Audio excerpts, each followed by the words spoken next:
Hey, what's up? Welcome to Play Pants episode 2. My name is Rod Ryan. He's Jason Ginty. So we pick up where we left off on episode 1, where Jason and I really got into how we met in college, what we did in Buffalo. Now we'll pick it up where we both moved to New Orleans and stuff gets really wild. So we've got a few really good stories about that. And I dug up a list of the top 80s albums of all time, according to ultimateguitar.com. So I thought, what the hell? Let's do a couple of top 5 lists of the 80s albums that influenced Rod and myself the most. And then we get into the anniversary of the passing of Kurt Cobain and a few other rock stars.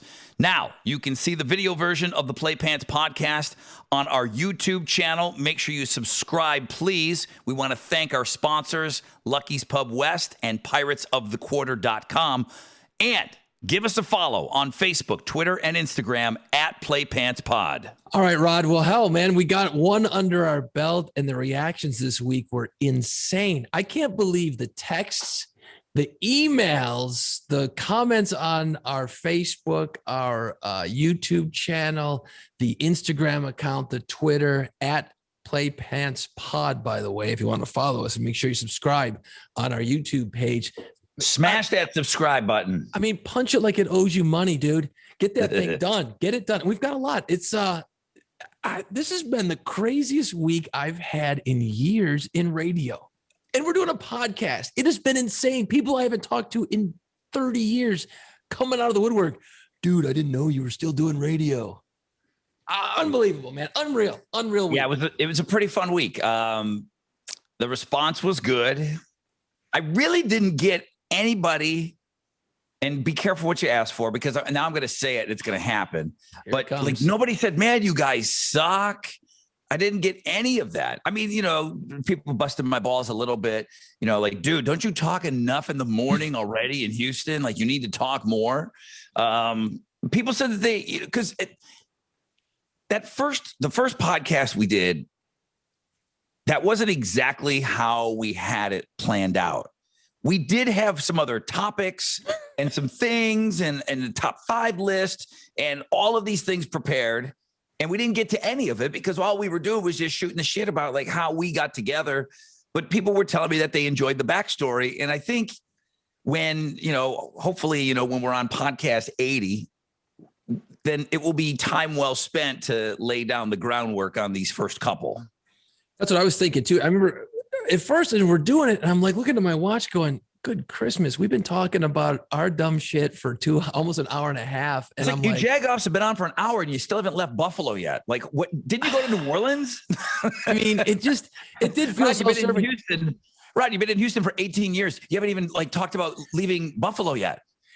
It was weird because at first I did feel that way. And then now all the comments, it's like, people who used to listen to us almost 20 years ago in New Orleans probably didn't know the backstory because we never really talked about it, So they got you don't have that kind of time on the air. And nobody in Houston knows who the hell I am. So at least it kind of gave them a sense of, hey, okay, who is this Jagoff, right? Well, I'm that Jagoff, and now you know where we come from. So what's interesting, Rod, is I was thinking about it all week, right? Especially over the weekend, because knowing that this was coming up again, because you know what? We don't talk enough in our day-to-day lives. I was thinking about like, okay, how do we even introduce how we get to New Orleans? Because we were rocking Buffalo for a while. And what happened was we were on the air you had afternoons, I had nights. We were rocking, kicking ass at the edge in Buffalo. Yeah. And then I got an offer to go to Milwaukee, Wisconsin. Our boss, Vince, actually moved and he said, hey, I want you to come do work over in Milwaukee. And I'm like, he didn't take me. He didn't want me. He wanted Jason to go with him. Dude, it was Milwaukee, so he didn't really miss a whole lot. Again, though, Jason flying right past me like I've been used to for the last couple of years. That's fine. Go ahead. Continue your story on how you got a great opportunity. It's funny because I was thinking about what we talked about, and it's like, son of a bitch, I never even thought of it that way. But it's neat how when you hear the other side, man, it changes your perspective a lot. It's pretty cool, actually, and horrible at the same time. So I'm in Milwaukee for 3 whole months, right? I don't even have my shit unpacked in Milwaukee, Wisconsin for 3 months. And Vince, our boss, goes, hey, Jason, I know you just moved here, but there's an opportunity. I'm resigning and I'm leaving. And I said, dude, you just brought me here, man. I ain't even got my shit out of the U-Haul yet. Are you kidding me, dude? And he goes, look, I'm going to a new city. I want to take you with me. And I'm like, oh, all right. Well, where are we going? Because I didn't care. Let's pack up my shit. Let's go. He goes, I can't tell you. I can't tell you because it's a top secret project. And I go, okay, I'll still go because I'm dopey. I'm young. I don't know anything. And then I remember calling you, and I don't know if at the same time he was reaching out to you as well because it was this mystery. Yeah, he called me and he was being very cryptic about the whole thing. I had just gone on vacation for a week in New Orleans. I'd always wanted to go. I've always been a music lover. I've always, been drawn to the city, and I went there on vacation. So I go to New Orleans, I party balls. I never leave Bourbon Street. I don't know anything. We didn't even know, like, getting the rental car, didn't know which way to go to get downtown. Nothing. I mean, we were totally ill prepared for the trip. Once we got there, boom, it was great. So I do a week.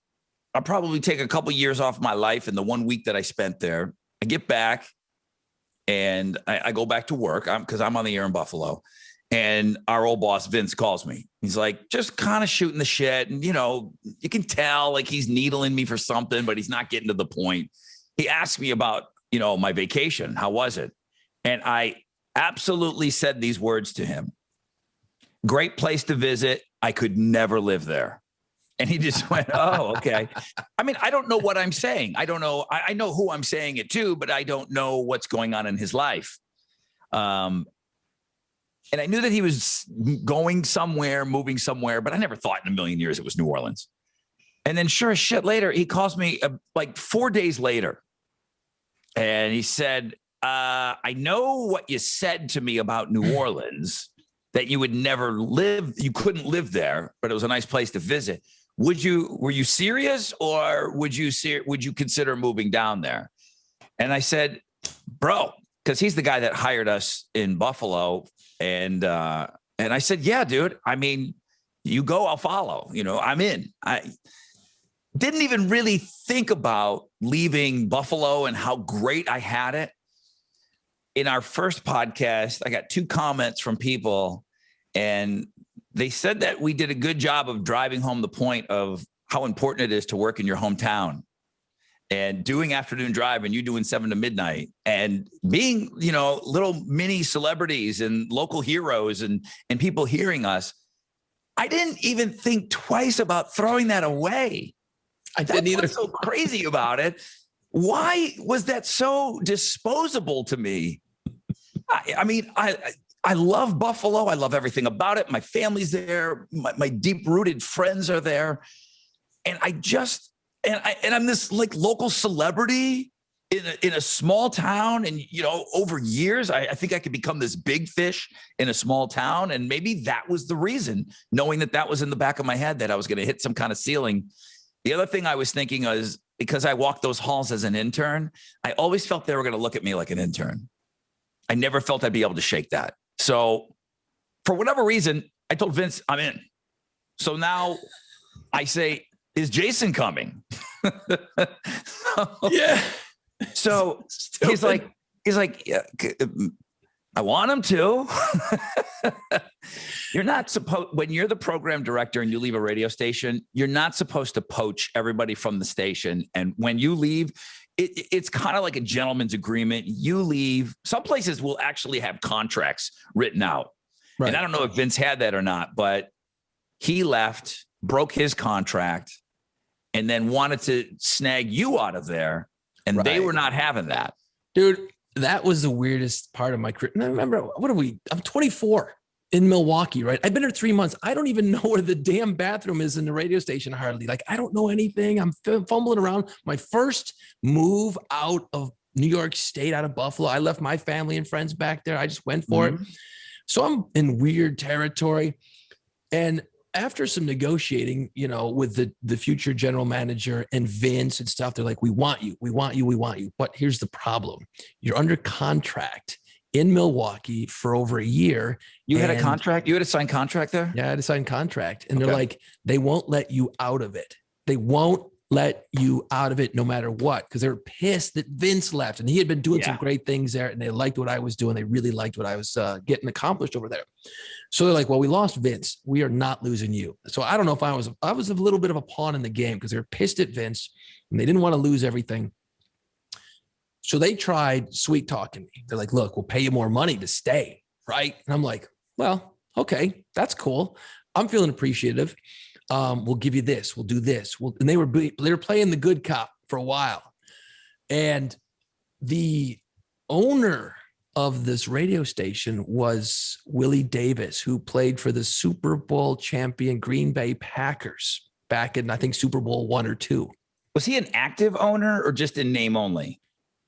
Like, He was at the office every day. Then? No. This was the real deal. This was a small company. He owned this and like 3 other stations. Okay. Huge man, right? And I was like, that's the dude from the Super Bowl. Holy crap, he's a legend, right? I never talked to him other than he said, hey, nice to meet you when I got hired. He calls me into his office and he goes, and he's huge. Jason, I want you to come see me. And I'm like, okay, whatever you need, man. And he sits down and he gives me the sweet talk. He says, listen, we really appreciate everything you're doing. The whole speech again, right? You're doing great. And I'm like, wow, this is serious. And me being naive, I don't know what's going on. Looking back at it, they were all playing me to try and get me to stay. They're giving me the candy to stay. So I talked to Vince, and I'm on the phone with you. I'm on the phone with Vince, and I'm going around and around. Rod, what do you think I should do? Well, Vince wants me to quit, but I can't quit because I'm under contract. And you're like, I don't know, dude. And we're strategizing on the phone around back and forth, back and forth. Ultimately, I finally get off the phone with Vince one day. He goes, we're not going to let you out, dude. You got to go in there and you got to be a dick and you got to quit and you got to be an asshole. And I'm like, I got to what? And that's just not like, believe it or not, because we're still pretty green. We're still pretty new in the industry.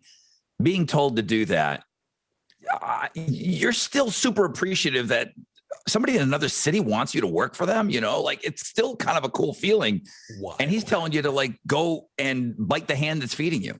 Just go blow it all up. And I haven't signed a piece of paper with Vince or for New Orleans yet.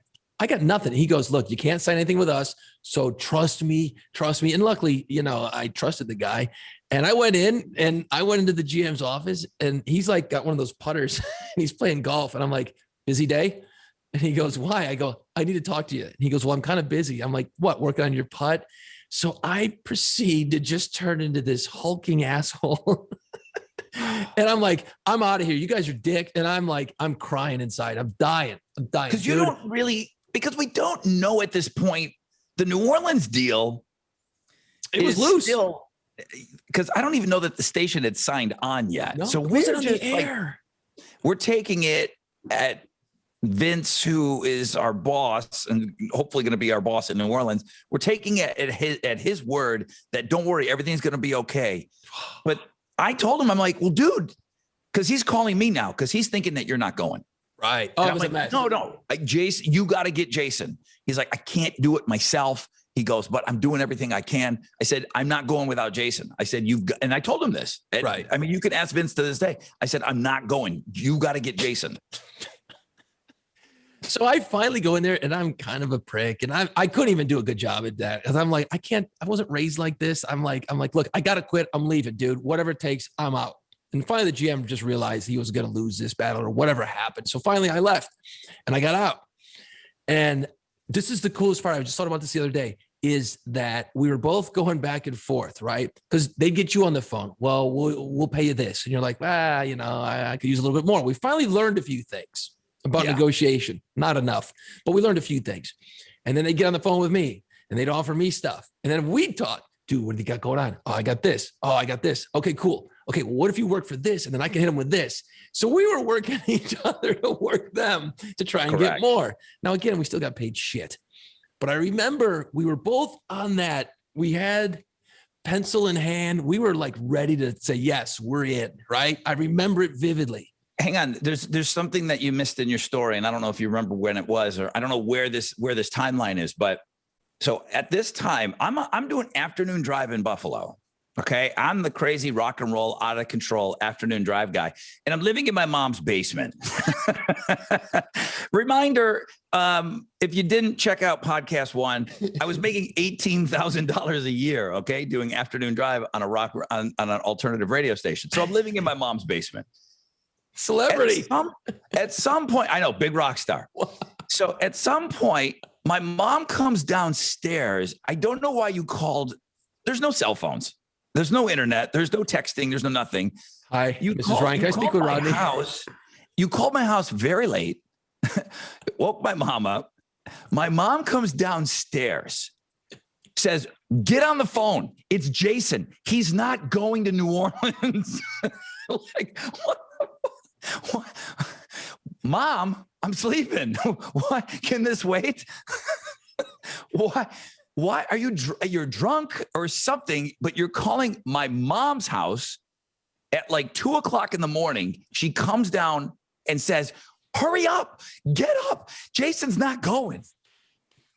Holy crap. I forgot about that part. Yeah, it was weird. Where is that with Willie Davis? I mean, I don't remember where that call lays. It was somewhere in that whole like good cop, bad cop that they were playing. Okay. And it got to a point where you couldn't have called me at 8:00. You had to call me at 2 a.m. I think it seemed like the right thing. I knew you'd be home. I knew you'd be home at 2 a.m. Right. And I thought, my mom, hey, my sister, my brother. This is Ryan. I'm waking up everybody. I'm like, go shake that waterbed of his and get him going. Wake him up. You did have a waterbed down there. And you're like, oh, what's going on, dude? What's up? What are you doing? And I'm like, bro, they don't, I can't go. I couldn't get out of the contract. So I was upset. I was pissed. I was probably drinking all night. I was just freaking out. I'm like, I don't know who else to talk to. No one understands the situation I'm in. It's 2:00 in the morning. Although in all fairness, it was 1 a.m. my time because that was Central Time and you were on the East Coast. So I called you and you're like, shit. And you just tried to give me the best advice you could. And that's where the whole go in and be an asshole sort of evolved from. I'm going to have to take your word for it. To be honest with you, all I remember is my mom standing over me with rollers in her hair, yelling at me, "Get up, Jason's not going." I don't remember a word you said on the phone. I just remember getting woken up. Of course. And it was a quick phone call, I would imagine, but how cool was it? Rollers. And then she wore like some kind of a hat thing over the rollers and she's yelling at me. Dude, you caused that. Yeah, I know. But you know what's great about that is that I had developed a relationship with your mom over a couple of years of us hanging out and drinking in your basement. So she apparently liked me. And that's kind of a cool thing. So ultimately we end up negotiating, right? So we're at the end of our negotiation, right? And it's like, you were trying to figure out a way to get something more out of them. And I was too. And somehow, I don't know I think it was you. You're like, dude, the Super Bowl's in New Orleans this year. Oh my God. That was my best negotiating ever. And you're like, dude, ask for a Super Bowl ticket. Tell them you want a ticket. And then we got to negotiate Super Bowl tickets. And it's a sealed deal. We'll be down there in 2 weeks. And you're like, do it. I'm like, holy shit. So you did it and you threw it at them. And then you called me, okay, go for it. It's a go. It's a go. So I throw it out there and no shit, dude. They're like, yeah, we'll get you dumbasses Super Bowl tickets for the 97 game. It was Green Bay. And we signed on the dotted line. A couple of weeks, we were in New Orleans. It was Green Bay versus, because I've had the fortune to go. I've had the great fortune to go to a couple of Super Bowls. I've been to 4 of them, and all 4 times I went, the fucking Patriots have played. Yeah. Now, this was Drew Bledsoe, so this was pre-Tom Brady era. But I did go see Brady's first win too. But this was the only win ever for Brett Favre in the Super Bowl. Right. And I remember like that was our negotiating tactic. And then we ended up going to New Orleans. And I remember when we first got there, we got picked up at the airport, whisked around. There was like record labels and there's the GM and the management. And we go around New Orleans and we don't know shit. All right. They take us out to dinner. They're buying us drinks. And it's like, hey, this is how this, I think in my head, I always dreamed of. Right. Yeah. It kind of felt right. You've seen, like movies when they're bringing in the star quarterback and the colleges are recruiting him, Johnny Be Good. Yeah. And they're bringing in Anthony Michael Hall, and there's the party and there's the parade for him. It felt a little like that, like they were definitely rolling out the red carpet for us, and it felt good. It felt right. And we're in this weird, crazy place, New Orleans, that two guys from not even Buffalo, outside of Buffalo, just had no business being there. I mean, we just didn't know our ass from a hole in the ground, but we weren't going to let anybody know that. No. So yeah, it was definitely, we were fronting just a little bit, acting like maybe we knew a little bit more than we did. Yeah, we didn't know shit. Acting like we knew a lot more than we really did. Yeah, I still been doing that to this day. So I remember vividly, and I shouldn't because I was hammered. We went up, once we dumped all the suits, me and you were like, let's go to Bourbon. And you had been there prior on vacation. So you kind of knew the lay of the land. I didn't know anything. Yeah, I was there like a month and a half earlier. So we went up and down Bourbon Street 10,000 times and did everything possibly stupid you could possibly do on Bourbon Street. And I remember this, and it's unbelievable. You can smell Bourbon Street. I remember you and I wasted sitting on the curb on Bourbon Street. By the way, if you'd ever come to New Orleans, don't do that. Sitting on the curb, we got beers in our hands, and we looked at each other, and you go, we're going to tear this fucking city up. And I go, dude, we've already started. And then we got to work. And I said that about 10 times last podcast in episode 1. Then we got to work, and you and I got to work. And I mean, we got to work. And people who are in New Orleans will remember this t-shirt, right? This was the original. Let me see. The original t-shirt, right? That was our logo. This is why you guys have to check out the YouTube channel so you can see some of these cool graphics. Well, what size is that t-shirt? A XXX?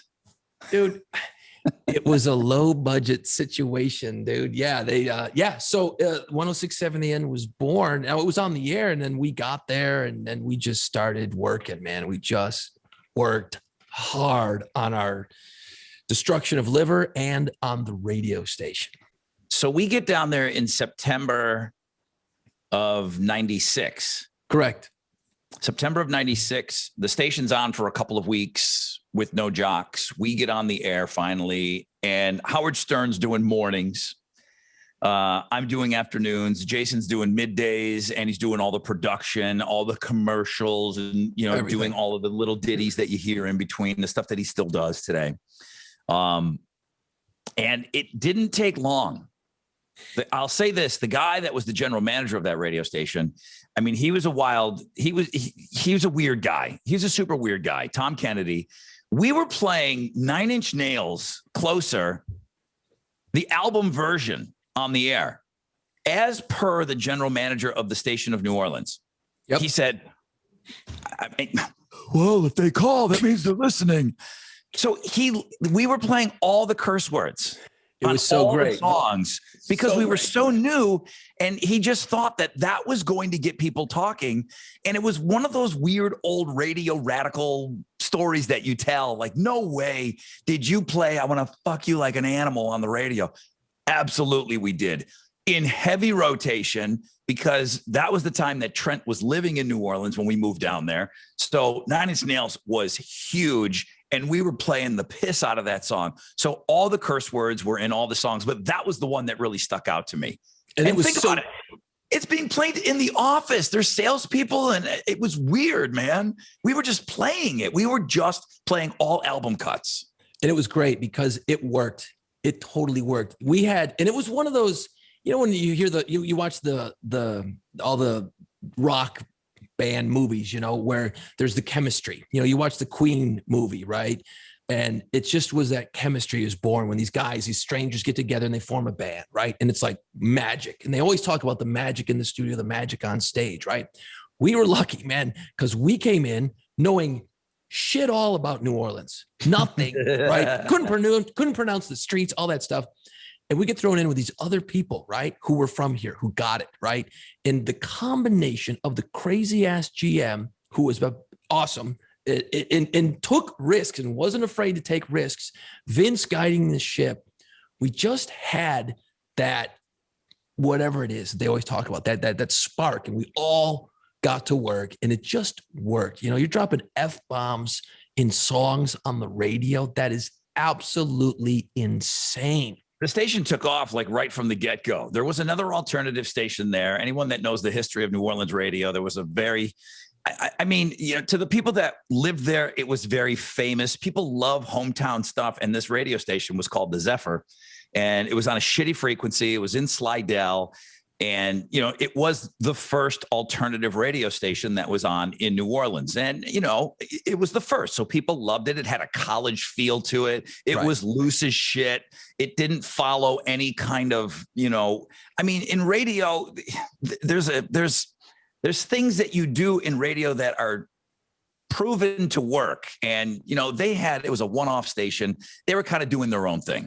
So when we came in, and we kind of did things the right way and had a system down, brought in Jason and myself, and just really made some noise. It didn't hurt that we had our Howard Stern on in the morning.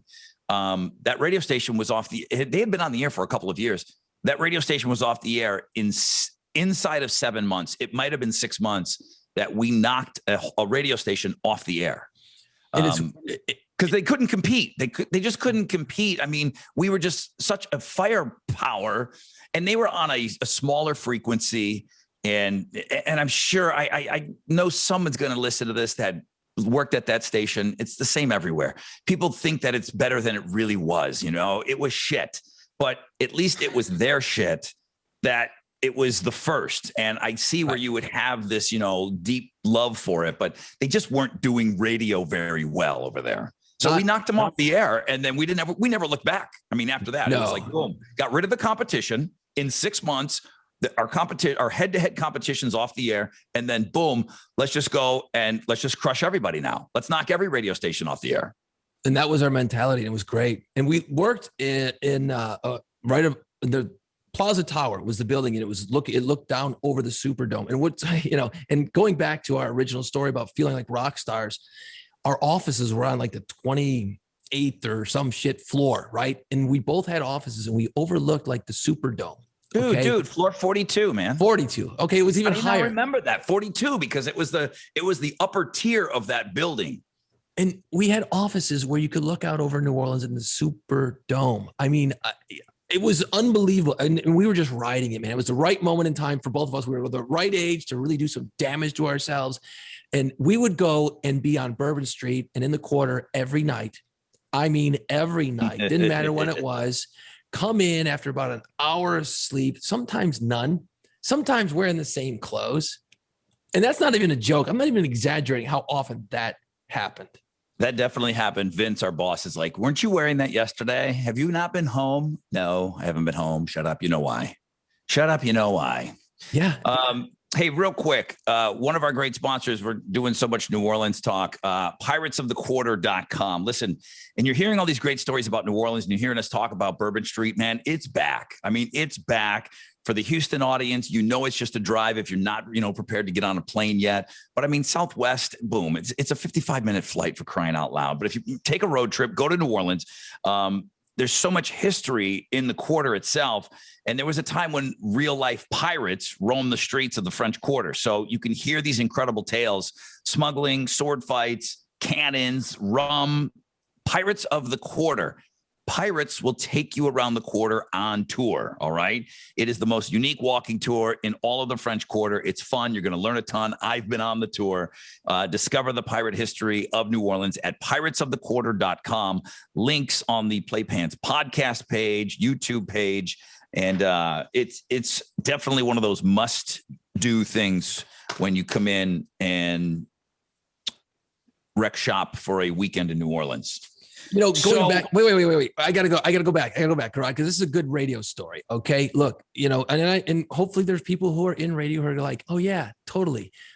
I remember vividly when the Zephyr was on the air, and this is no slam on them too much. It's just, it was a smaller station, bad signal, and apparently not a lot of programming going on, because we would sit in Vince's office and we would listen to it, right? Occasionally. He turned it on one day, and the jocks on the air were talking about our radio station. They were talking about you. They were talking about me.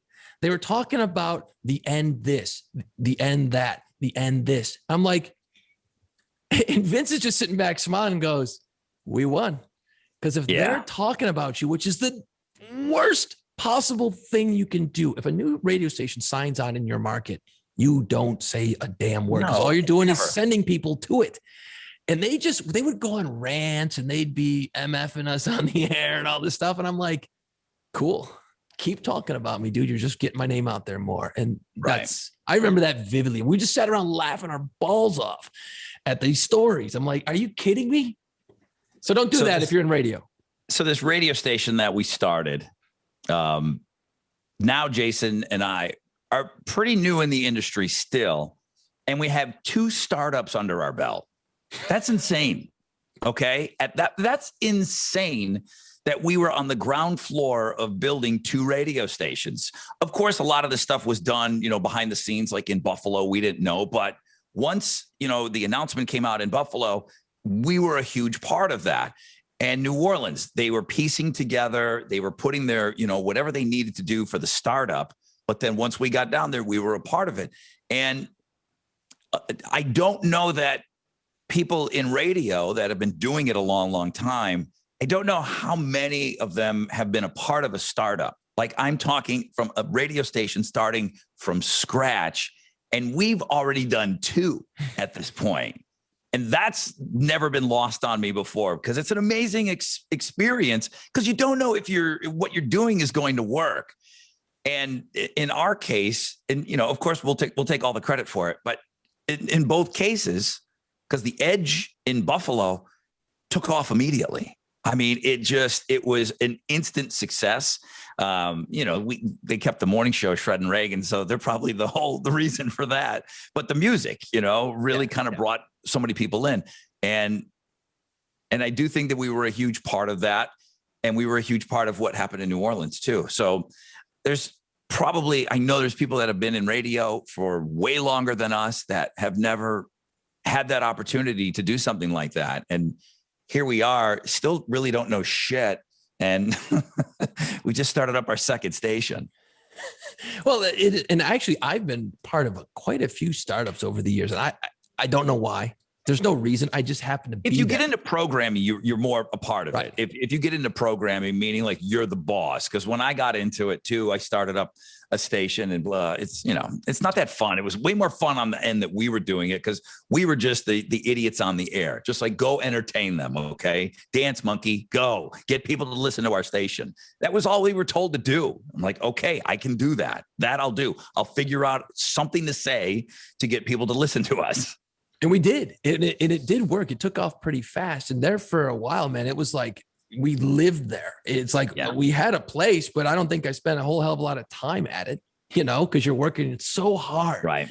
And you're out all the damn time, and you're just going like hell. Now, I don't want to shortchange the New Orleans thing, but eventually a lot of things happened over many years. We ended up doing a morning show together for a year and a half, I think it was. Yeah, because the station signed on with Stern. So I'm doing afternoons, and then you go bouncing to Denver, and then I bounce to Albany. You come back. I mean, none of this is in any kind of an order, but radio is a bit of a gypsy business, but New Orleans was kind of always calling us back, and we both came back, but we didn't work together. Although, Dick, I got you a job to come back to New Orleans. I got you a job to come 7 to midnight. I get you the damn job. You threw an assist out there, dude. I'm getting mad right now. Now I'm getting pissed off because I hadn't thought about this. Oh, here we go. Jason's in Denver. Boo hoo. I want to get back to New Orleans. There's a kid on the way. Blah, blah, blah. There's a lot of this stuff going on. There's a lot going on personally in his life.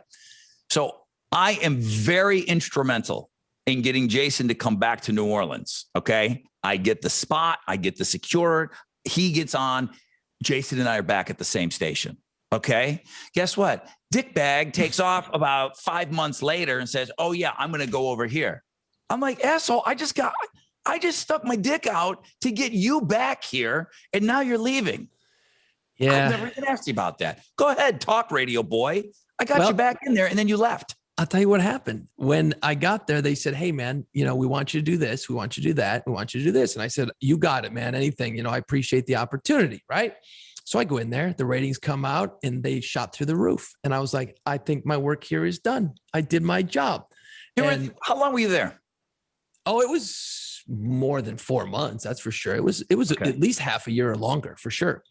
Okay. So I remember Dave actually coming in kind of like with a surprise look. Our program director at the time, he comes in and he's like, huh, I got to give you a check for a bonus. I didn't think you'd get it. He had this look on his face like, I can't believe you did it. And then I did it. And then I got a call from Tom Kennedy, who was our GM, who brought us to New Orleans, right? Going back to your startup situation again. He called me up one day after I'd been there for 6 months and he goes, hey, I want to have lunch with you. I'm like, hey, cool, man. I haven't seen you in a while. I'll go have lunch with you. Again, a dope. And he offers me a job making 2.5 times the money that I was getting paid doing 7 to midnights to be assistant program director at a brand new classic rock station.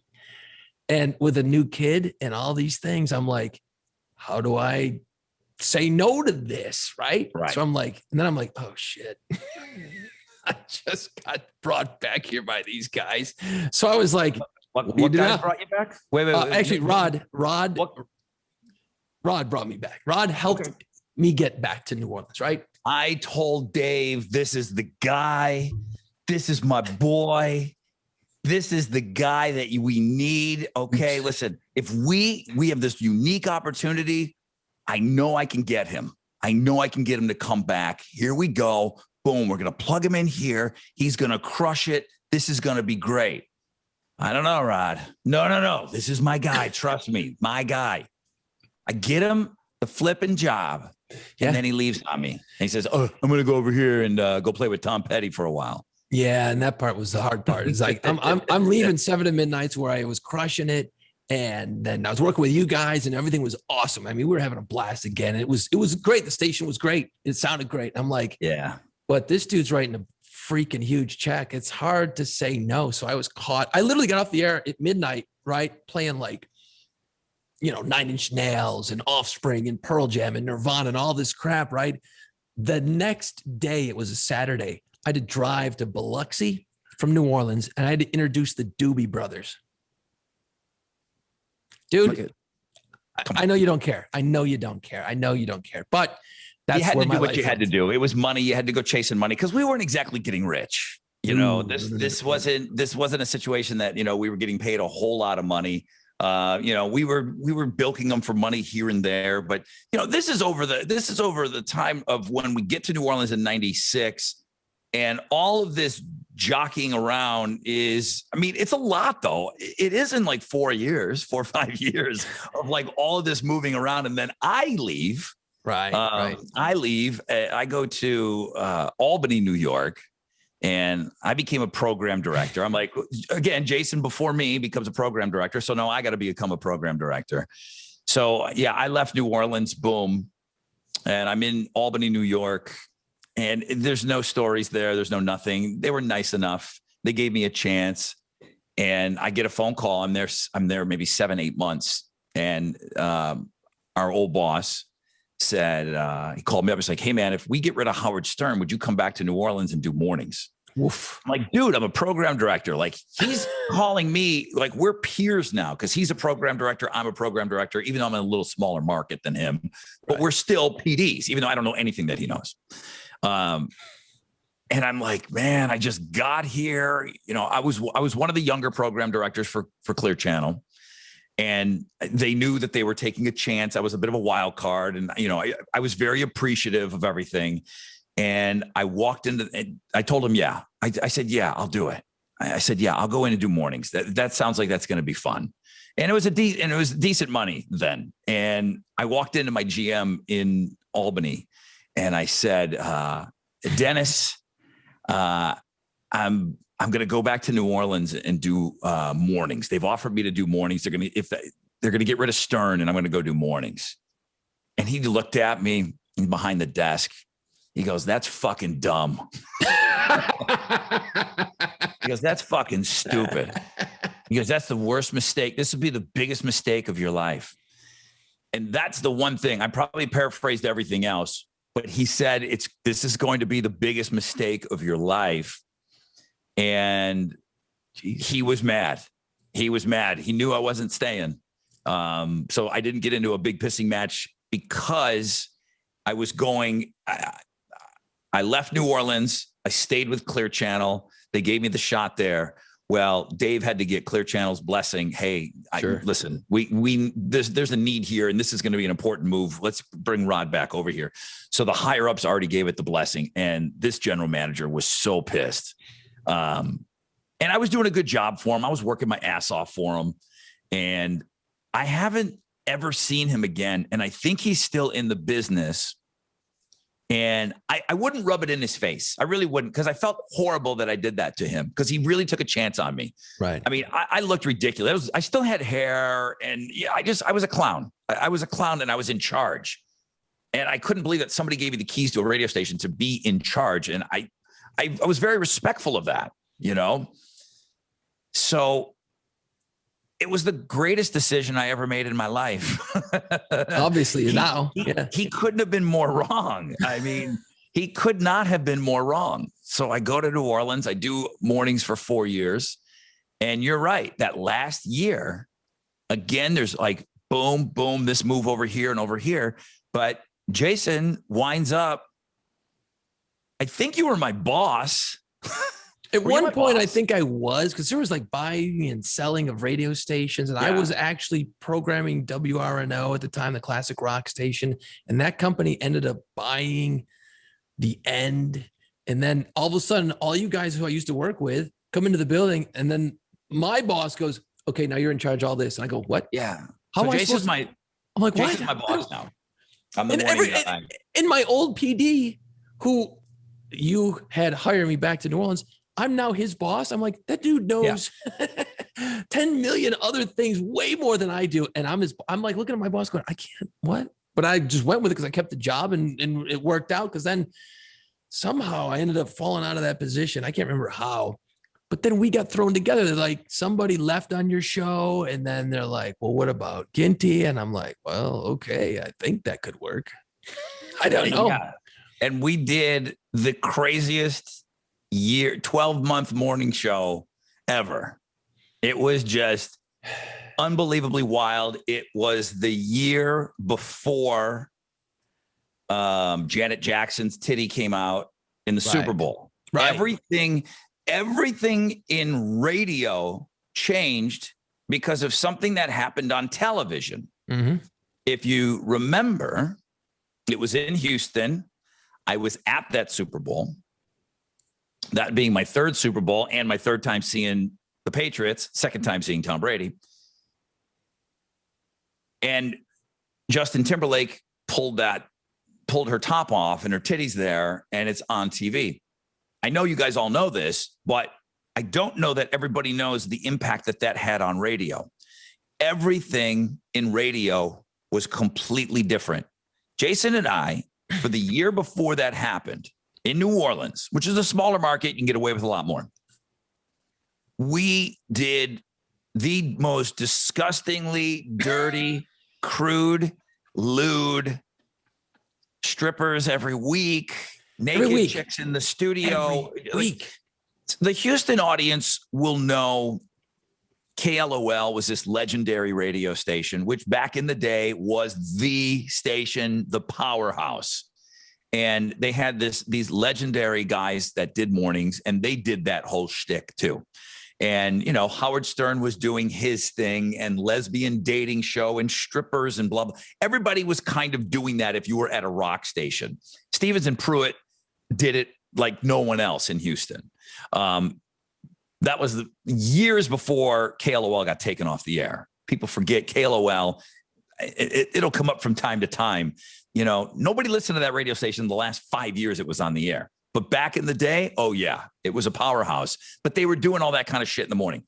Jason and I, in 1 year's time, there wasn't a week that went by that there wasn't some naked stripper in the studio with us or doing something or whatever. It's just how radio was. And it's weird to talk about right now because I'm sure like we didn't record that stuff. That stuff doesn't exist. It's like, guess what? Go ahead, cancel me. Where are you going to find this stuff? You know, you just can't. It doesn't exist. I hope not. I really, really. I mean, there was no really YouTube and web cameras and all that. We weren't doing that. We just weren't doing any of that. It was just wild. It was insane because I remember because we would sit in the office and we would meet and we would talk, and it's like, okay, we need this, we want to get this, we want to do this game, we want to talk about this. And we would go through the show, and it didn't take me long to figure out that if I could make a couple quick phone calls, we could have naked girls in the studio. Porn almost stars, every day. the features that were working at Rick's, they all would get up and do morning radio, just like comedians would do working at a comedian club. They did the same thing. They did the same thing here in Houston, all that stuff. It was it was wild. It was wild radio. And I don't feel comfortable talking about all this stuff just because of the way that the world is now. Everybody wants to get everybody canceled. It's just, you can't do that stuff now. There's no way any of that would play. I did it for my first 30 days in Houston. Okay. I sent a couple to the Bunny Ranch, my first 30 days here in Houston. The Bunny Ranch is a place that has it's a legal brothel. So I was going to kind of continue that stuff here in Houston, and then the titty. So I work with Jason for the last year in Houston. And then believe it or not, the guy that hires us in Buffalo, the guy that drags Jason to Milwaukee, same guy, the guy that got us down to New Orleans, this guy's in Houston now. And he calls me. It's like, dude, I think you're ready. I think you're ready to come to Houston. We're ready for you. What do you think about doing mornings in Houston? And then that's kind of where it was. And it's boom. They were worried about Jason and me and Spinato, three dudes. They're like, you guys can't do that here. You can do a version of it, but we have a rock station here that kind of already does stuff. Right. So you guys can't do that here. So we're going to get you a chick to be on the air with and this, and they kind of piece the whole thing together. So one day we get off the air in New Orleans, and we would go to and it was getting close to the end of the year. So it's in December, and we go to Subway. After we get off the air, we go to Subway almost every day, and we go eat. That's when you eat. When you do mornings, you eat lunch. Right when you get off the air, you're starving. Dying. So it's 10:05 and Jason's blowing me up. Let's go. Let's go. Let's go. So we'd go out to eat after the morning show every day. And I remember sitting there with you and Spinato, who was what Alex is on the show now, the producer, the sports guy. It was kind of laid out the same way, just more titties. And a lot. But I remember going and getting our sandwiches and sitting down and telling you guys, hey guys, I'm leaving. I'm going to Houston. And it wasn't like, is the show picking up and moving? I just remember saying, I'm leaving. I'm going to Houston. And that was it. It was just like, oh shit. Okay. All right. Do you remember that lunch? Not really. I think we were both happy for you, obviously, because it was a huge, huge leap. You always want to go to a bigger market. You always want to go to a bigger city in radio. You always want to jump. And there was obviously other things going on in that situation too, that you were struggling with trying to make the decision. I think me and Spinato were like, okay. And now obviously then we were like, okay, now what the hell are we supposed to do? Because there's no way we knew we didn't have the juice to put together a morning show. I wasn't ready for that lead position. I didn't want to be that guy. I didn't want to drive the bus. I don't want to be in charge. And I don't know what happened after that, but I know that Spinato ended up staying with whoever came in next. And I moved to afternoons. And then it all changed after you left. And then it was about a year after that, the radio station, there's no way of saying this without coming across sounding like a dick, but the ratings really went down. They did. The morning show, the Rod Ryan show in in New Orleans, it was really popular. It really was. It did really well in the ratings. It was a great radio station all around. Yeah. But the magic of that radio show went away, and the ratings went down. They did. And I didn't want that, because I love the radio station because we started it up. So I did not want to destroy the radio station. I really didn't. That wasn't, I took no, yeah, there's a little bit like, okay, the station's not doing as well. You're not there. There's a little bit where you feel good, but I loved that radio station because it was our baby. Right. And then Katrina hit a year later and the station just didn't come back. The station just didn't come back.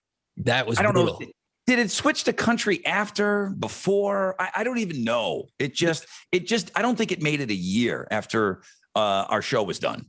No, because the Katrina thing happened and the station was still on and it was doing okay. I think I was doing afternoons and we were making it work. It was still fine, but we had different owners, we had different GMs, and we had different people in charge, and they didn't get it. You got to have someone in charge who gets what you're trying to accomplish from the programming side. They couldn't sell it anymore because they didn't have the right salespeople. And Katrina hit. And then the great thing about the end was we were always so community involved. There wasn't, we were out 3-4 nights a week. All the jocks were over the years. So like we would go to a place and like everyone knew us. We knew everybody. It was insane how many people knew us at that radio station. Yeah, because it's a smaller market. And your level of fame on the radio, it was much higher in New Orleans. And it was great because Katrina hits and I'm like, okay, then you're like, oh my God, do I have a house? Do I have a job? So we came back, we got assurances that the radio station company was going to be back and everything was going to rebuild. Well, the tower got wiped out. It got just its ass beat. So it took months and months. So the Katrina happened in August and it was in January. So I was doing behind the scenes stuff, making commercials and just, going to work, doing whatever I could to help the radio station out. And I got called into the office. And I remember this just like getting hired. And the general manager, and I'm not going to say his name because I don't want to sell him under the bus that hard. But let's just say he tried to program and make decisions poorly. Okay.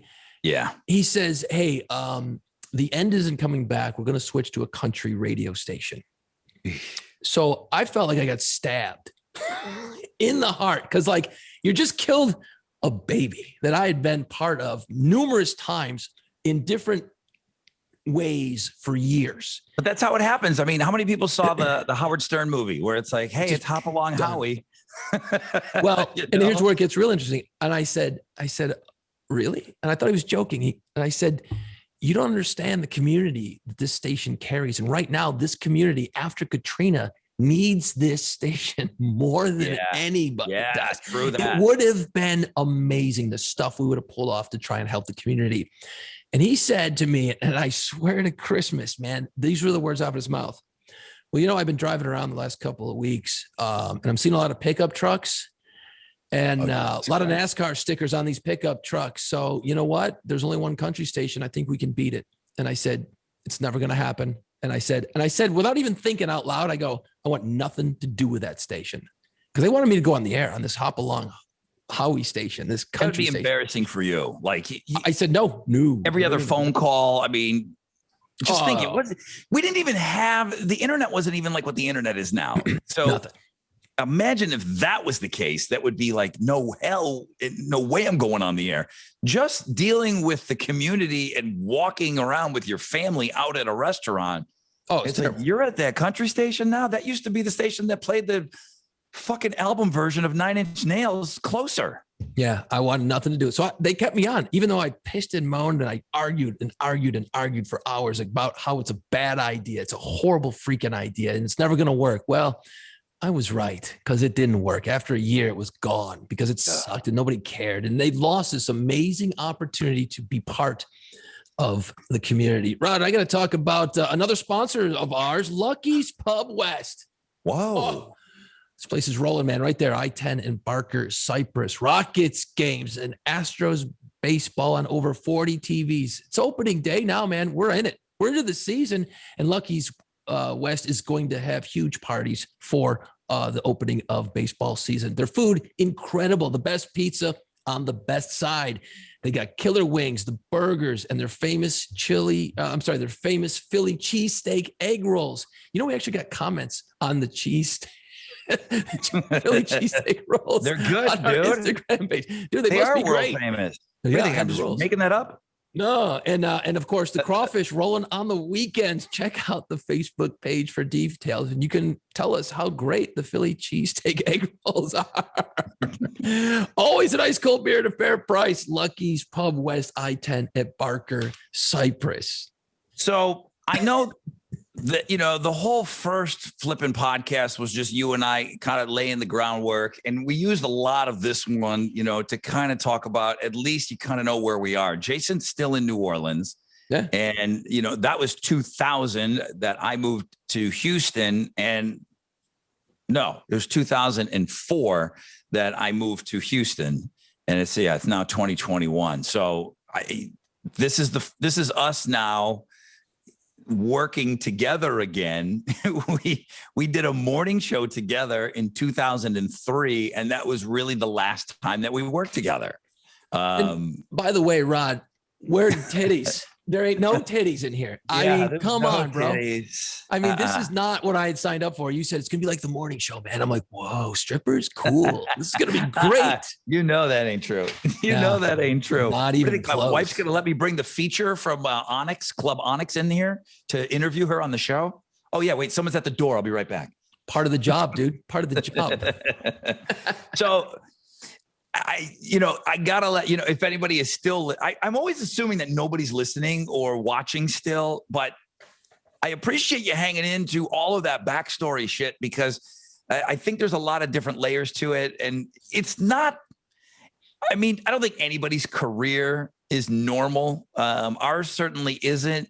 And we left out a million stories and a million different moves. Like I said, we just treated it like like an afterthought that, Jason went to Denver and did some stuff there, and, and these other radio stations. It'll come up. It's all going to come up. Yeah. And I do want to do other things on this podcast. And I just want to make sure that everybody, you don't think that's all we're going to do is just sit around and tell old war stories, because I feel like you definitely have a great kind of foundation and a base as to, okay, what you're going to be dealing with here. Yeah, I think we got to move on. I can't, I'm sick of talking about us. It's freaking me out because it's flooding all these old memories back. Some are great, some are horrible. And it's just like, I am having weird dreams at night after last week's podcast, dude. Like, it's opened up. Like, you told me stories last week, and even today I'm like, oh, Jesus, I forgot about that. Like, you told me shit I've completely never thought about. I'm like, holy Christmas. So yeah, it's kind of freaking me out. So I want to kind of move on, man. Did you forget that I completely laid my dick out there to get you to come back to New Orleans, and then you freaking leave 4 months later? Here's what we're going to do. I don't think you were there 4 months. No, it was longer. Here's what we're going to do. I'm going to isolate this little moment, right? And then, because I know it's going to come up in episode 80, this is going to come up, and I'm just going to go, wait, let me just play it again. So you don't have to Did I ever tell you the story when I Jesus totally laid my Christ. career on the line to bring Jason back?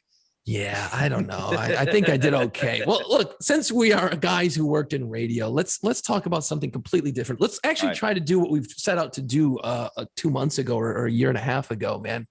A list came out the other day. Well, it was recently. The top albums of the 1980s, according to ultimate-guitar.com. Now, anytime a list comes out, it's obviously subject to discussion, which is why we do this, right? Yeah. Now, it was based on comments in a discussion forum. They put together the list, their top 5 list of top albums of the 1980s went like this. Number 5, Rush, Moving Pictures. Great album. Number 4, Iron Maiden, Number of the Beast.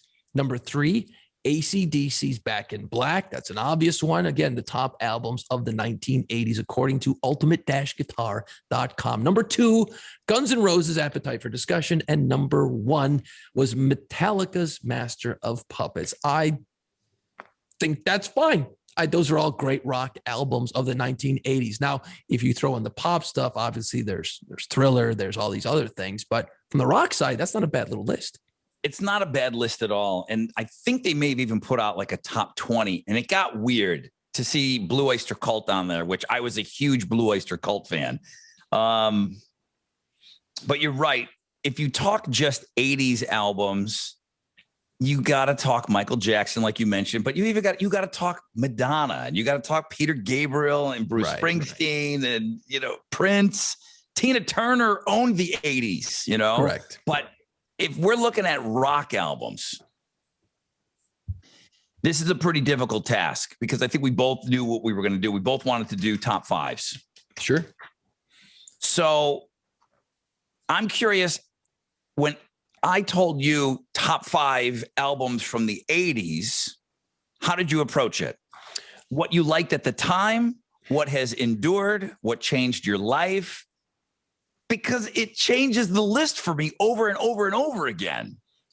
Yeah, because you got to put yourself in that moment. I looked at it as I tried to think back what was in my cassette player all the time. What albums did I have in the car all the time or listening to over and over and over again in the late 80s? Yeah. That's what I looked at. I didn't want to project my taste now on those albums from the 80s because, man, I didn't know a lot of music in the 80s when I was growing up that I know now.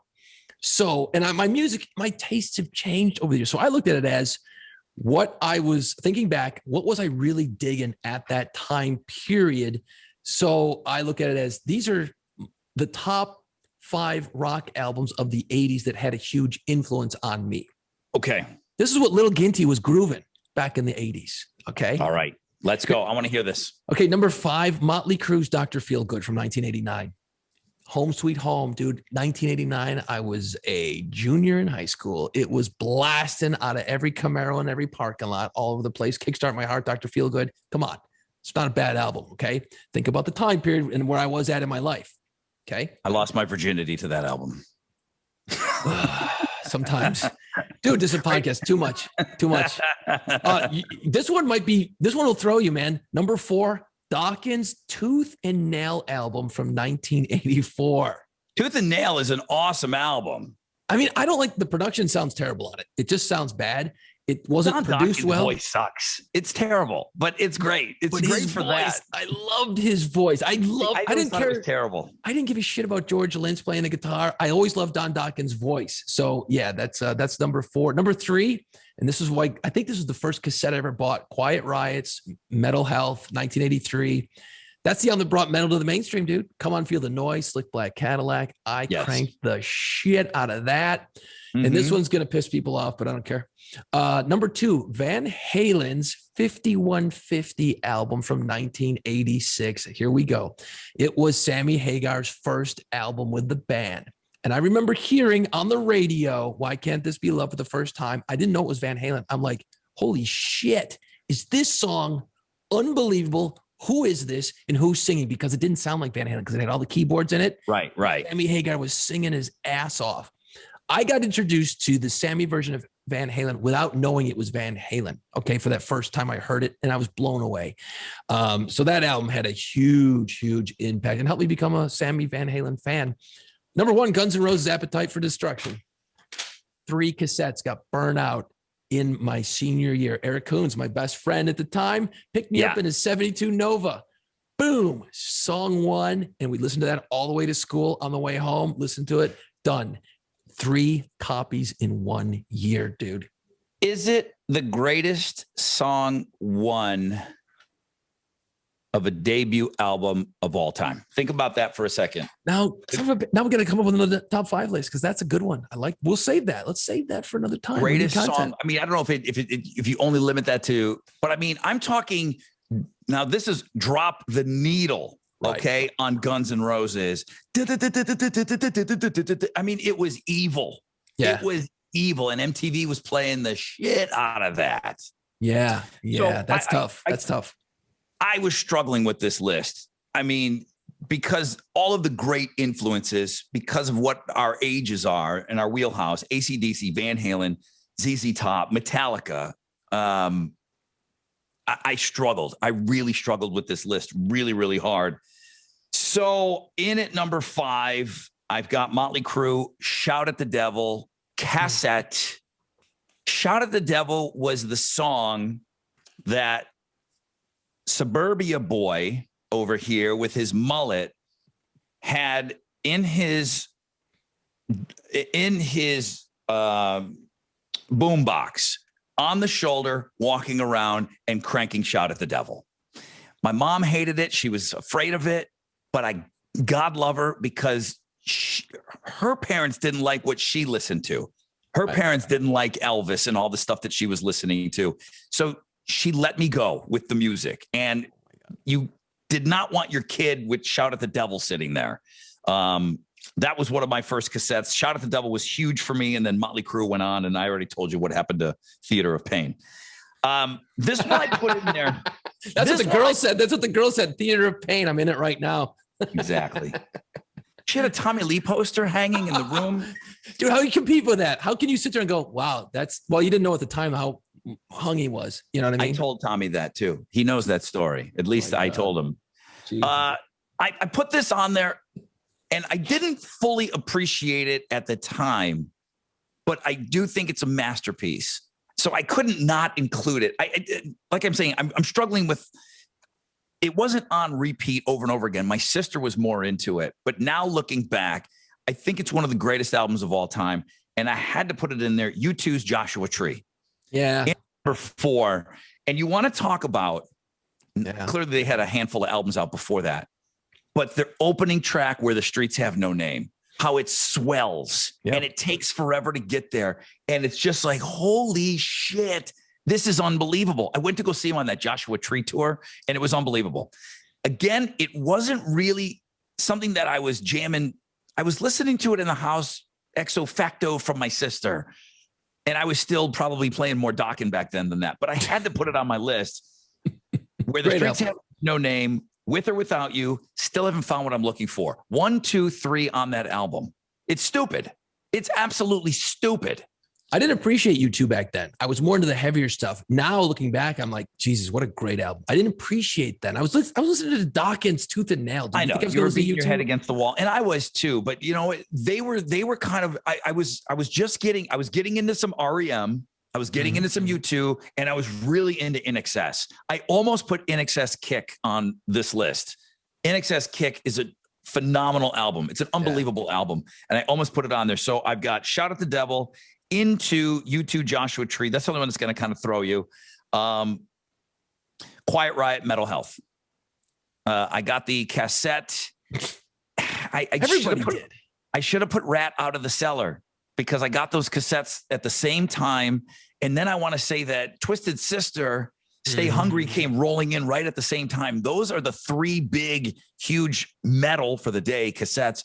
But Metal Health, you're right. I mean, it knocked Michael Jackson off the charts for the number 1. It was the first time a heavy metal song ever went to number 1. It was huge. And I absolutely lost my shit when that video came on. You just lost it. Remember the kid with the big knobs, and he's like, the speakers were growing. Yes, it was so great.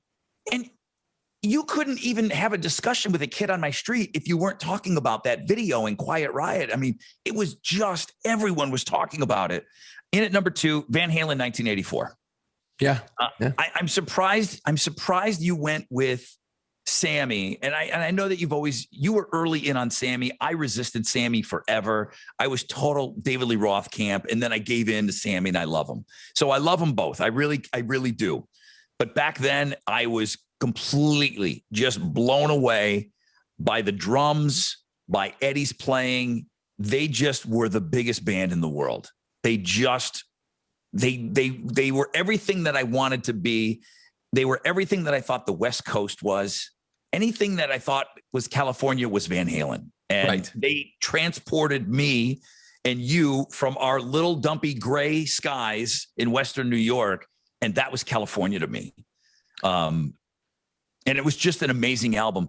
Panama is debuting on MTV. I'm in 9th grade. It's on at 3:15. School gets out at 3.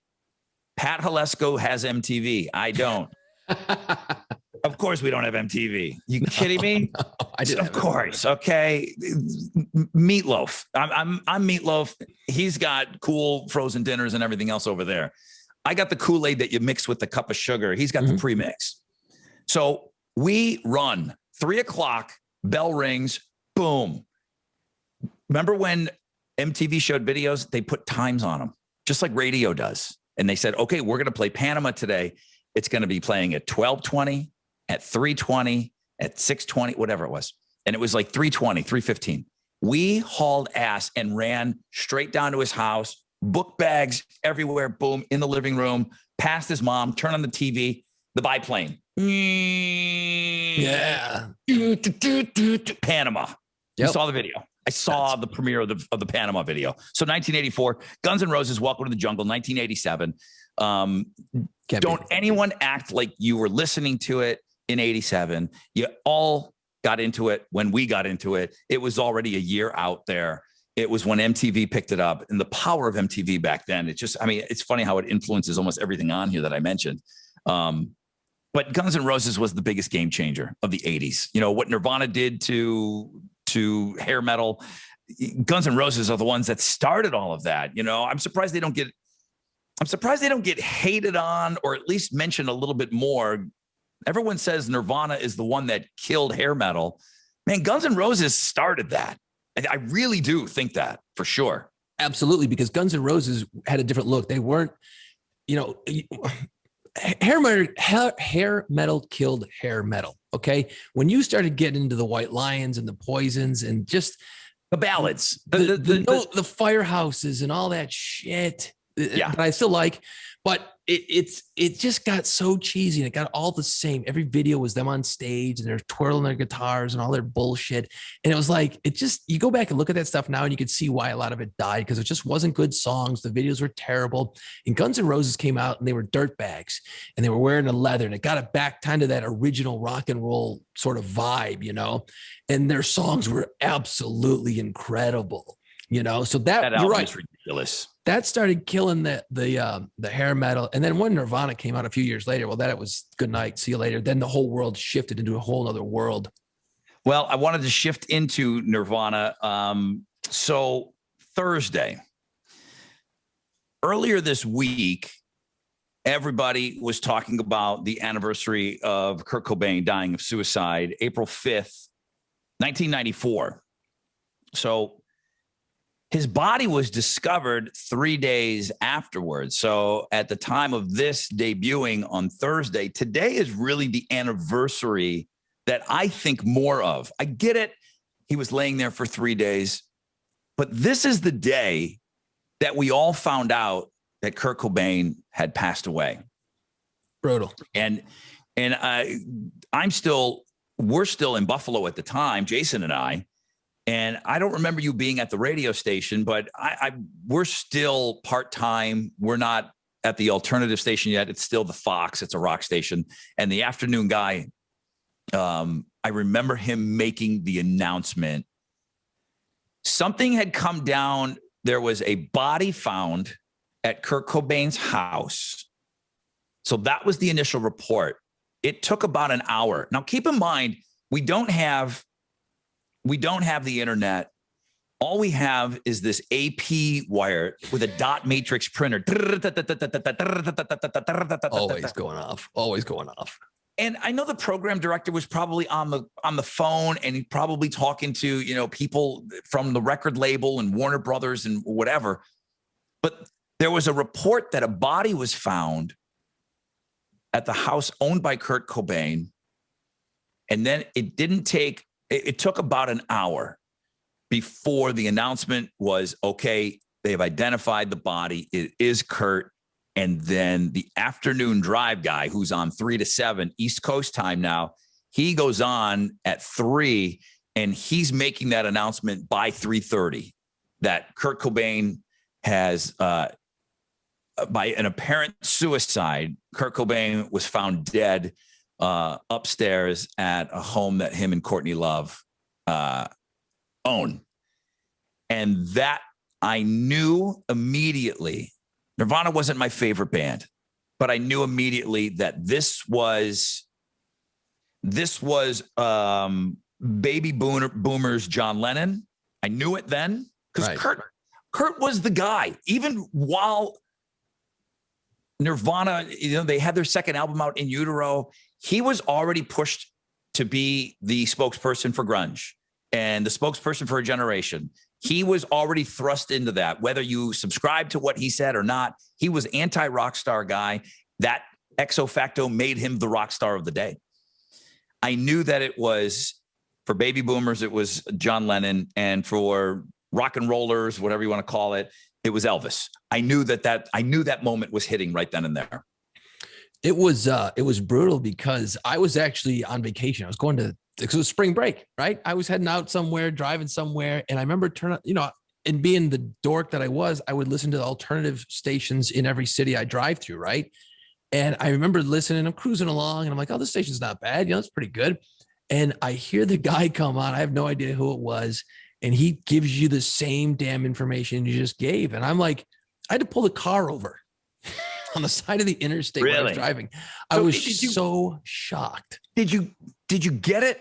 Did it hit you like, this is huge? This is history. This is going to be talked about forever type of thing?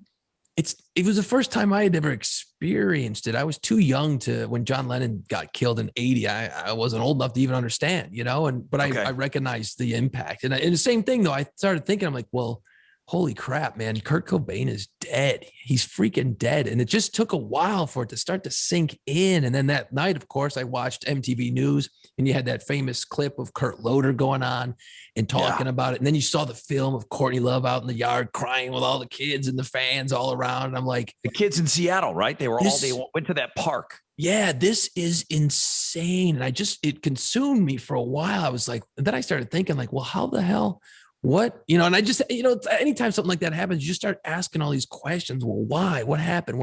And, actually it was on March 3rd of 1994, that's where he had the big incident in Rome, where he took all the pills. He took like 50 pills and tried to kill himself then. So this wasn't like, oh no, this guy, this is a shock. I think it was a shock, but you kind of could see the tea leaves starting to align a little bit with Kurt, unfortunately. He was on MTV News every day. That's where we got our news from. I mean, that's where we got our music news from. It was MTV News. That was our internet. And he was on every day. You're right. There was that whole thing. It was kind of a cover up. Everybody assumed that it was a suicide attempt there. And, they downplayed it. But then he went missing for a couple of days. He was in the news every single day. When they said that a body has been found on that property, you knew who it was. You just absolutely knew who it was. And Kurt Cobain, man, any interview you ever saw him in, I guess it's easy to say now. It's not fair to say because we know what we know. You just didn't see him getting old, though. You just didn't see. There's some people that you don't see getting old, and he was the most uncomfortable rock star ever. And it's crazy finding out all these things later on in his life and watching all the documentaries and reading the books. And no, Courtney Love did not kill him. No, but that to me was as shattering as anything. Later on, I would think, OJ. I remember hearing, where were you when the slow car chase was going on? Or Michael Jackson. I can tell you the radio. I'm listening to a sports guy here in Houston, and he makes the announcement that Michael Jackson is dead. So hearing that, I know exactly where I was. Cobain, man, it's the biggest one. It's the biggest one because it happened to him so quickly, and I've been rocked since, and probably deeply affected the most by Chris Cornell's passing. I had to deliver that news first thing in the morning. That was something that I was a part of that moment for somebody. And going through all these other things, it's not lost on me. And I don't want to screw this up. I'm getting ready for the show like we normally do. And I see a picture come up. And it's Chris. And, it said, and you're hearing things and you're hearing like, okay, you see it one time and it's no big deal. There's so many internet rumors, right? Because Chris is in a good place. If you would have told me Chris Cornell, 15, 20 years earlier, that, okay, maybe Chris is in a great place, man. And we go on the air at 5:55. By 5:30, I'm like, holy shit, this is for real. And believe it or not, you got to go TMZ, they get stuff. and they run with some stuff early, but man, they are the go-to, man. They're like our MTV right now. Right. And right, when right. TMZ says it, it's usually pretty locked in. And that going through some of those other things and being a part of those big momentous announcements, boy, I didn't want to fuck that one up. And I remember getting through the morning, but that's the one that Kurt was the big one back then. But to this day, the Chris Cornell death probably affects me the most. Chester happened in the evening, and the world had been talking about it all night before I got there in the morning. But boy, I had to announce Chris Cornell on the air, and that was really difficult. And we made the decision to go all Chris in the morning and just play nothing but Cornell tracks. And the information, there wasn't information. There wasn't a whole lot coming in because he had played a show the night before, you know, and it was a hanging. And you're like, what? Chris was in a great place, man. So yeah. That was something. It's not lost on me that somebody's walking around going, Rod's the one that told me that. And I didn't want to be, I knew how to handle it, but I didn't know how to handle it, you know, because I had heard some of these other things done. And that was a weird one. That's probably the one that's rocked me the most, I think, out of all of them. I know when I got the text, they're not the text, but the CNN alert that Chris Cornell died. I woke up and I looked and I went, and that out of all the recent, you know, from Kurt to today, that is the one that blew my mind. That one hit hardest and heaviest. Eddie Van Halen dying. That's what I was going to ask close. You. Didn't come close. Now, why is that? Because I've got you on my list of, like, you know, 5 guys that would do horrible things to get backstage, to go and hang out with Van Halen, you know, and I know you did at one point in your career, but I just put you down as like, you're one of my guys that is like the ultimate Van Halen fan. And I thought for sure Eddie is going to be the thing that rocks you the most. Horrible things. Like I would put on the Dr. Feelgood album, like when I'm trying to lose my virginity, that horrible thing, that kind of horrible stuff. Is that what you're saying? You would put horrible things in and around your mouth to get backstage to hang out with Van Halen. Okay. You're on this list of like 3 other dudes that I have on that list that would do anything. Yeah. So I'm thinking Eddie's passing. I'm thinking that's going to be the thing that rocks you the most. It did, obviously, but it was like, you know what? You kind of always heard that he was sick and you knew he had the cancer and he fought back. And it's just, Chris was a shock. Chris Cornell just was, because he was in a good place. That dude was making like the solo albums and he was going out with Soundgarden and you'd see him and he looked great. I mean, he still looked like a damn rock star, and he's, you know, when he's in his 50s, he still looks like Jesus, and he was just a badass. And like, that was just such a punch. So I'm working at a classic rock station, right, in New Orleans at the time, and I still am. And, you know, we're not playing exactly a lot of Soundgarden on the air. I mean, so how do you handle that? Occasionally. So I get on the phone right away with my program director, and I'm on at 10 a.m. So this stuff is breaking, man. This stuff is hammering away, right? And I'm like, I do a noon hour special in New Orleans where I kind of just do news and music and correlate it all together. And I'm like, we got to do a lot of Cornell shit. We got to do a lot of Soundgarden stuff. I said, this is big. I go, you know, I know it's not like Leonard Skinner or anything like that, but our audience knows Soundgarden. Our audience knows Chris Cornell. And I'm sure as shit, the alternative station's going to screw it up. So I felt like being the guy that's been on the air pretty much more than anyone in New Orleans at this point, I need to lead this charge. So, you know, I was able to get a bunch of Soundgarden and some Temple of the Dog and, you know, the lighter, friendly stuff on the air. And I just found all old audio and I just kind of went through it and kind of explained it all and what happened and tried to be, it is weird because all of our experience, all our background, right? You know, 99% of the time you're just like, how do I get the strippers in the studio and get them out of here without getting fired? How do I get this game on the air? How do I do this? How do I do? And you funnel through it. You don't have to really worry other than the details of pulling off the stunt or the bit. But with that, it's such sensitive. You know, you don't want to come off as an asshole. You don't want to come off as a whiny little bitch either. There's this balance because dudes are going to work, man. And there's people who don't give a shit who Chris Cornell is. You know, so you gotta kind of balance that. And no one ever says, okay, here's how you're going to do it. No, they just go, here, you got to go live right now. And you're watching that countdown clock, 5 seconds, 4 seconds, 3 seconds as the song's fading. You're like, okay, here we go. And to pull it off, so it's good. That's what all these years of experience lead to. Right. I think we broke, I wasn't up for playing the fucking fresh out of bed head to head. I mean, I just found out that my favorite lead singer has passed away. And I don't think I can't remember fully because I did, zone out a little bit. I know that I made the decision that we're going all Chris Cornell. And then I get a hold of the radio wizard and I'm like, dude, I'm playing Chris Cornell. This is what we're doing, blah, blah, blah. And he's like, totally agreed. So I didn't have to fight him on it. And when I don't know what to say, a listener will know what to say. So I have the luxury of every phone line ringing and people want to talk about what Chris meant to them. And every single one of those people on the phone can talk better than I do. So it's just, let's bring on some phone calls. And that was my out. Then some information was rolling in and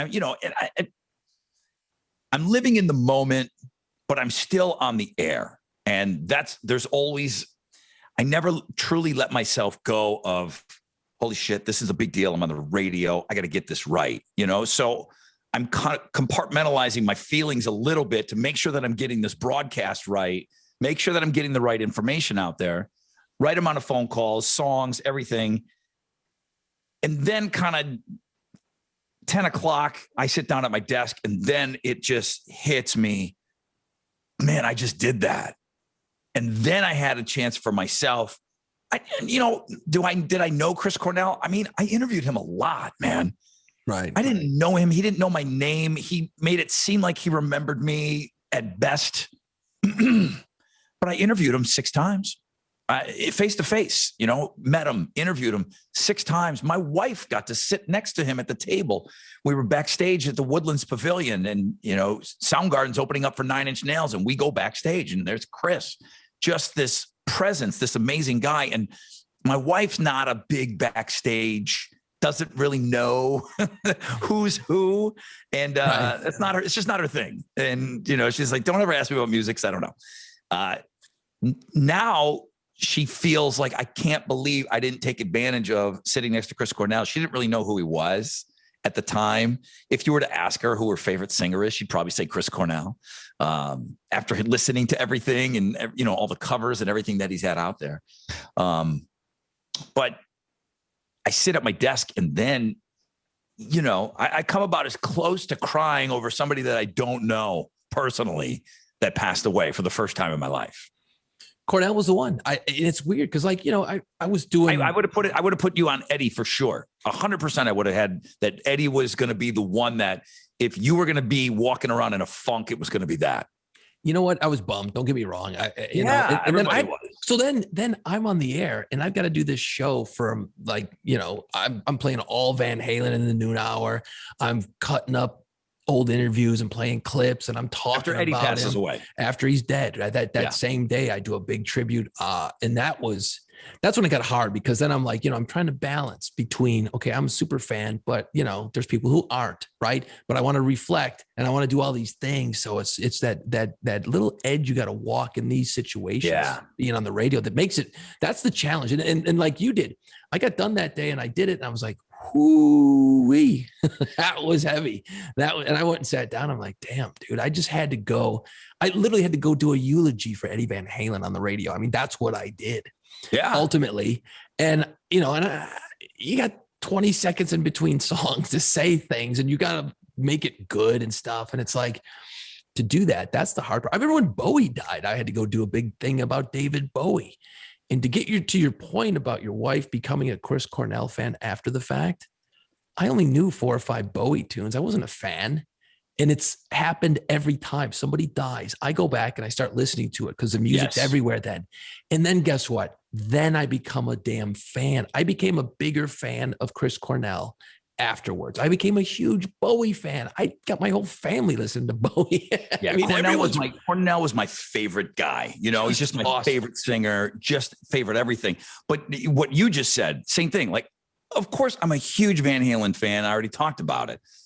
And I immersed myself in Van Halen after Eddie passed away, and turning on the radio, and there's XM, and they got an Eddie channel, but just hearing local radio and just hearing Eddie Van Halen. And then I didn't listen to anything but. I mean, I listened to the damn album. I think I texted you. I'm like, dude, this Gary Cherone album's not awful. Didn't you? I think I texted you. You were in mourning. You were in mourning. I can't remember what I'm listening to. And I'm like, dude, the Cherone album is not horrible. It's not. It's Give not the bad. guy a break. You know what's interesting Great. with someone like Van Halen, which I've heard every single song 10 bazillion times, right? I've played them 10 billion times on the radio.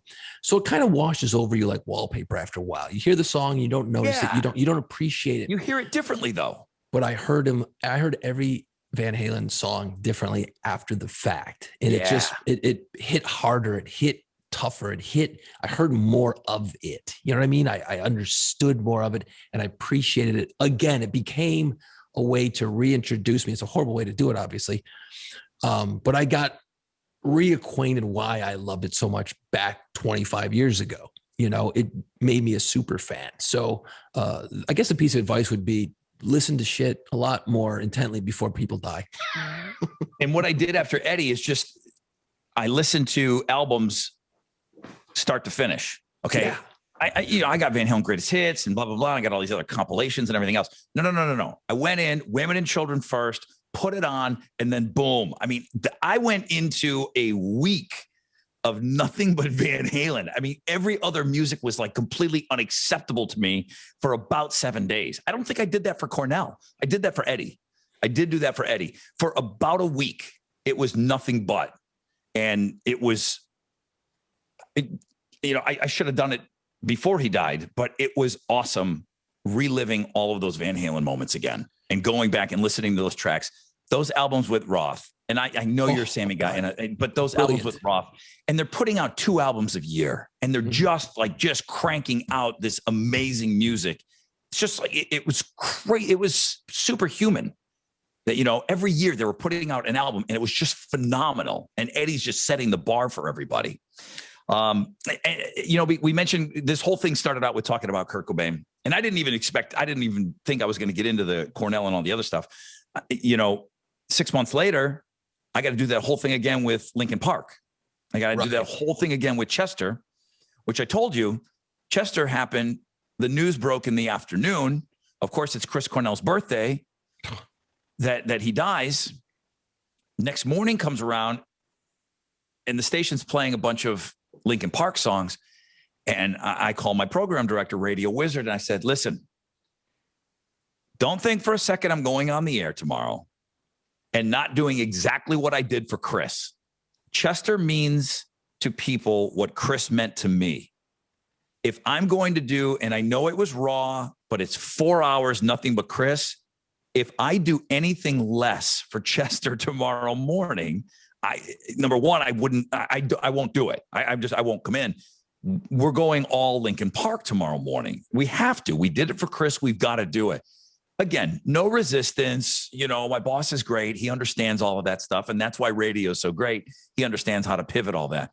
And we had to do the same thing all over again. It just wasn't quite as raw, but Jesus, Chester was the next generation's Kurt Cobain.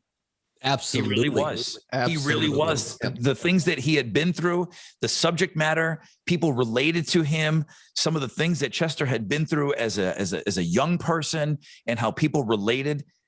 He was their guy, man. They melded with him. They grew up with him. They associated with his lyrics. And that was just a brutal day all over again. Just crazy. There's not much again, we talked about it a minute ago. You can't prepare for those things. You can just kind of go, hey, look, I know how I feel with this situation.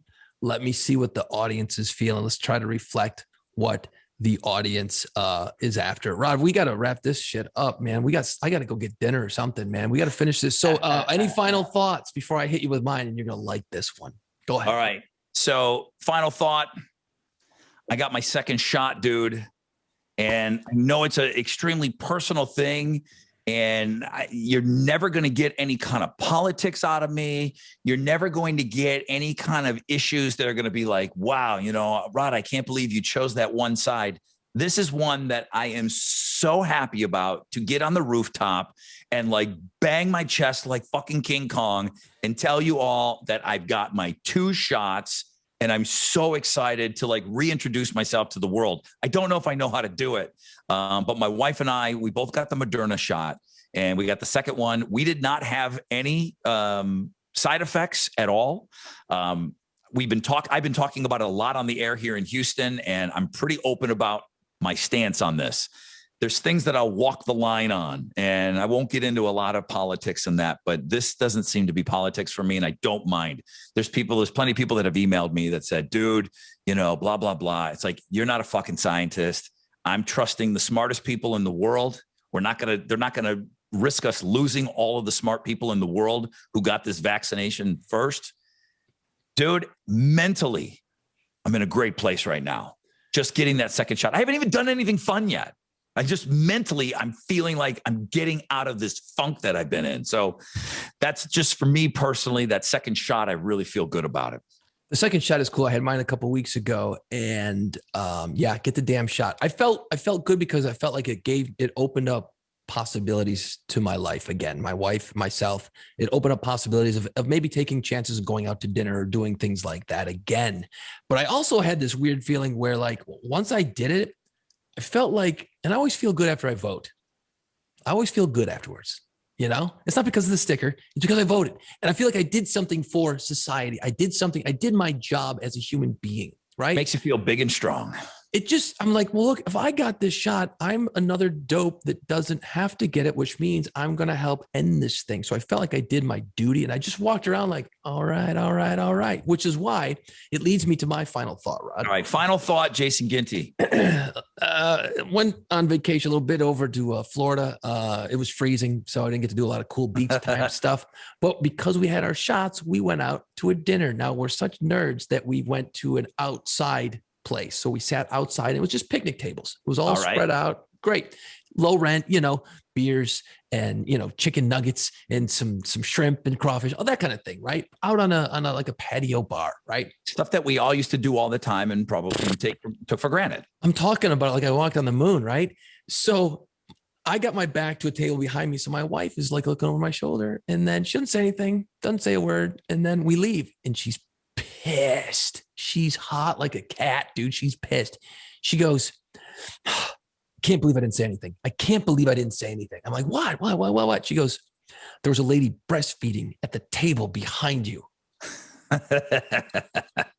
And because that part doesn't bother me at all. Hey, look, man, if nobody's seeing it, nobody cares. Do your thing, feed your baby. Once you've been around it, it's like, okay, I used to make such a huge deal about it. And it's like, okay, I'm breastfeeding. Fine. Here's where it gets weird. The lady who was breastfeeding her kid finished a beer, put it down, and ordered another one, and it got delivered to her. She's on her second beer that my wife saw while she's breastfeeding her kid. That's where it got weird. So here's my question to you, Rod, and you got 30 seconds. That's all you got time. Quick answer. Do you go say something, or do you walk away and leave it be and let it eat at you for the next 4 hours and have your husband have to hear about it? You don't know what's going on there. I mean, again, if your wife confirmed a second glass, my wife's OBGYN said, have a beer. My wife never did the whole time she was pregnant. Have a drink. Do it in public if you want, but you'll get weird looks. She just never did. I don't know what that woman's situation is. It seems like it's shitty, but it seemed like I wouldn't. But I'm not going to say anything. I'm personally not going to say anything. No. Well, so, you can't win. You can't win. She's just going to get pissed off. Are you beating herself up because she feels like she should have said something? Because the chick was breastfeeding and chugging beers. And it's like, you're just funneling it right to that kid. It's Florida, dude. Florida's fucking undefeated. Okay. On these people. Unbelievable. So yeah, I just want to throw that out there because that was like, and it ate at her all night. She's like, oh my God. I'm like, dude, that ain't your kid. I mean, yeah, you want to go, hey, you're doing it wrong. But that girl, you're going to get in a fist fight. And what's that going to gain us, man? It's not going to gain us a damn thing. I'm just throwing it out there. I know my 30 seconds are up, but is there any way that it could have been non-alcohol beer or anything like that? I mean, is she chugging a Guinness? What is she drinking? She's drinking like Miller Lights, dude. So Okay, it was, so out it of was the light can. beer. It was All light right. beers, light beers. I mean, maybe that's something. I don't know. Maybe not. But yeah, I just want to throw that at you because I know that those situations in life happen and you get into those crossroads where you're like, yeah, I'm not going to say a damn word because I'm not going to change that lady. You're not going to change that lady. Do you think she doesn't know what she's doing? You know what I mean? People don't care. People don't care. Anyway, I would not say anything. I wouldn't. No, and we did the right thing. We walked away. And I'm then mad at myself. What a dick I am. I didn't say anything. See what it does? See what it does? It gets in your freaking head. Well, that's it. That's enough for today, man. I can't take any more of this. All right, bro. Episode 2 in the can. If you don't, that's it. That's the backstory. That's everything that we need to talk about. We're going to come in. We got topics. We got things. We got lists we're going to do every single week. I got a stack of stuff that I want to get to, that I want to talk about. So I'm excited about moving forward, and I'm okay. And I hope people are okay with us taking the time to do all of this, kind of laying the groundwork as to like, okay, who is this guy? Who is this guy? So everyone, there shouldn't be any follow-up questions, but if there are, please, you can email us. We do have playpantspod@gmail.com. And then obviously hit us up on Twitter and Facebook and our YouTube page. And if you're listening to this, the whole video will be on YouTube. And if you're on YouTube, man, take us with you on the road and get in the car and, man, pop us on. You can hear it wherever you hear podcasts. You can hear this show. So thank you guys so much. And subscribe. Hit that, smash that subscribe button. All right. We want to make sure you get the goods because we'll put up little other videos from time to time as well. So, but every Thursday, man, you get this, whatever this just was. I don't even know. I don't know.